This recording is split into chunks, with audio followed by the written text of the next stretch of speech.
Hello, my name is Gabe January. I am a criminal justice sociology double major. The two pieces of art I chose to focus on for my project are located at the center of campus between Old Main and Mullins Library. The pieces are separate, but they were built together to honor James Fulbright and his accomplishments and his stance on peace and foreign affairs. The first piece is right behind me. That is the statue of Fulbright. And the second piece is located over here, and that would be the Peace Fountain. The sculpture of Fulbright was dedicated on October 21st, 2002 by former United States President Bill Clinton. The statue's dedication was meant to honor the 50th anniversary of the German-American Fulbright Educational Exchange Program. Speakers at the event included descendants of those who established the Fulbright program in Germany. With appearances such as these, over 2,000 people came out to campus to witness the dedication. Another interesting piece of information about the statue of Fulbright is the statue's sculptor, Greta Bader, had previously done two other sculptures of Fulbright. The J. William Fulbright Memorial Peace Fountain is actually the first monument in Arkansas to be dedicated to a nonviolent peacemaker. The fountain was co-designed by Fay Jones and Maurice Jennings, though the money to construct it was funded privately. Donations for the construction ranged from local industries to foreign countries such as China and Saudi Arabia. The statue of Fulbright is made of bronze and is 7 feet tall. The decision to use bronze makes the statue bold in comparison to its surroundings. The decision to make it 7 feet tall makes it oversized. Making it oversized makes it more of a stylized sculpture than a realistic or naturalistic sculpture.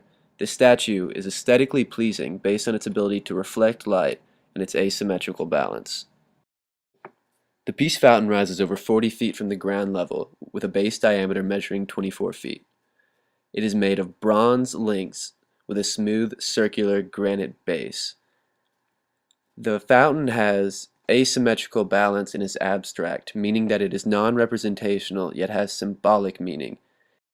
When analyzing the Peace Fountain using a methodology of art, I chose to analyze using semiology. I chose semiology because I believe that all the separate pieces working together in the flow of water of the fountain is meant to show the success of cooperation. As for the statue of Fulbright, I chose to look at it using the biographical methodology.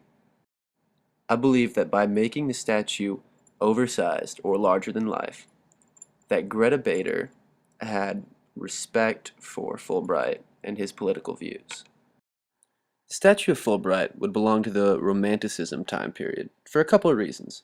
Those reasons include the state of it being oversized. Making the statue slightly larger like that can be seen as trying to make the piece seem larger than life. Another reason would be based off its pose. Having the statue with the hands in the pockets, slightly leaning back, makes it seem as if Fulbright was always calm and relaxed. I feel as if the statue was influenced by 17th century Europe. 17th century Europe was the time period when traditional Romanticism came to be. The sculpture also matches the use of color, bronze, to make it stand out. I also feel as if the statue was influenced by classical Greece. Greece is known for many things, one such thing being its elaborate sculptures. The statue of Fulbright would easily fall into the Hellenistic period. The way the statue seems relaxed yet overlooking is Hellenistic by conveying emotion. Also, the way the statue is standing, leaning primarily on the back foot, is Hellenistic by the way it shows weight. As for the Peace Fountain, it would belong to modernism. The fountain would belong to modernism based on its abstract form. The fountain is a unique design made together by different shapes and materials forming together to create one piece. In particular would be the seemingly rectangular cross pieces connecting to the vertical beams in a unique design pattern. Another reason the fountain could fall under modernism would be due to the way that it can show motion. The fountain shows motion primarily through the downward flow of water over the granite steps at the base. Due to modernism being a fairly new movement, it is hard to pick a specific time period that influenced the fountain.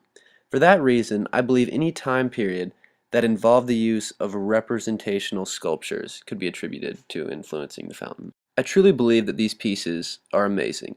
The statue of Fulbright was crafted with amazing attention to detail, and the Peace Fountain stands monumental. But I chose these monuments due not only to their beauty, but also their purpose. They were made to honor James Fulbright, but not just for what he did for the University of Arkansas, but what he did for the United States on a global scale. These pieces of art were the first monuments constructed in the state of Arkansas to honor a nonviolent peacemaker.